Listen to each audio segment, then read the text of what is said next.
Testing में या प्रश्न में पूछा जाएगा, जिस दौरान का प्रश्न रहेगा प्रश्न के स्वरूप में रहना है कि छत्तीसगढ़ गौ सेवा आयोग के अध्यक्ष रहे हैं, इनका नाम आएगा, इनका नाम आप टिक लगाएंगे। चलिए हम देखते हैं संत पवन दीवान जी के बारे में। हम देखने जा रहे हैं संत पवन दीवान। ये इनको देख लीजिए कि ये राज्य निर्माण के प्रखर नेता हैं। कैसे राज्य निर्माण के प्रखर नेता कैसे हैं? देखिए, जब छत्तीसगढ़ राज्य नहीं बना था, वो मध्य प्रदेश का हिस्सा था। छत्तीसगढ़ मध्य प्रदेश से अलग हुआ है, 44% हिस्से के साथ अलग हुआ है, और ये मध्य प्रदेश का जो पूर्वी हिस्से की तरफ शामिल है ना, तो छत्तीसगढ़ दक्षिणी पूर्वी हिस्से में शामिल है। तो मध्य प्रदेश से छत्तीसगढ़ को एक पृथक राज्य बनाने के लिए संत पवन दीवान जी का महत्वपूर्ण योगदान है। छत्तीसगढ़ में कई संघ की स्थापना हुई थी, समय समय पर कई आंदोलन हुए हैं छत्तीसगढ़ राज्य को अलग करने के लिए, और उसी में एक जो संघ बना था वो छत्तीसगढ़ भातृत्व संघ बना था। छत्तीसगढ़ भातृत्व संघ को आप लोग अच्छे से याद रखेंगे। छत्तीसगढ़ भातृत्व संघ की स्थापना किसने की थी?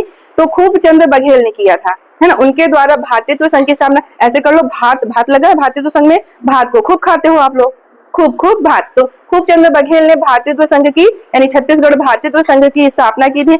उसके अध्यक्ष कौन बनाए गए थे? संत पवन दीवान बनाए गए थे। तो चलिए उनके बारे में अच्छे से जान लेते हैं।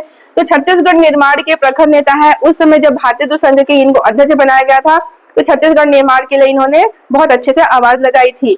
अब एक संत है, मैंने इनके नाम के आगे ही लिख दिया है संत। अब इनकी वर्तमान पहचान संत के रूप में है। सब कुछ होने के बाद 21 वर्ष की आयु से ये संत भरा जीवन व्यतीत कर रहे थे, और मृत्यु पर्यंत भी संत भरा जीवन था। अब ये लेखक थे, मैंने बताया था इनकी रचनाएं आपको बहुत सारी मिलेंगी। अलग अलग बहुप्रतिभावान व्यक्ति हैं ये।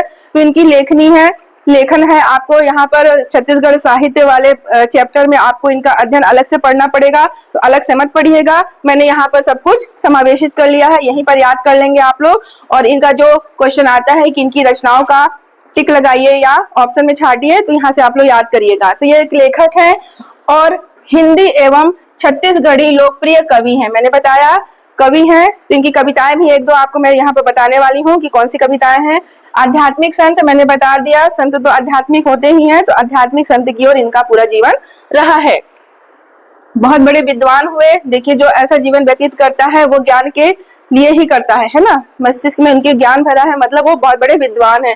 और भागवत प्रवचन करता है। ये आगे चलकर अपने जो पूरे अध्ययन को, पूरी शिक्षा को भागवत के प्रवचन में लगा दिए। अब इनको जहां भी बुलाया जाता था, इनके भागवत प्रचलन में लोगों का भीड़ इकट्ठा हो जाता था।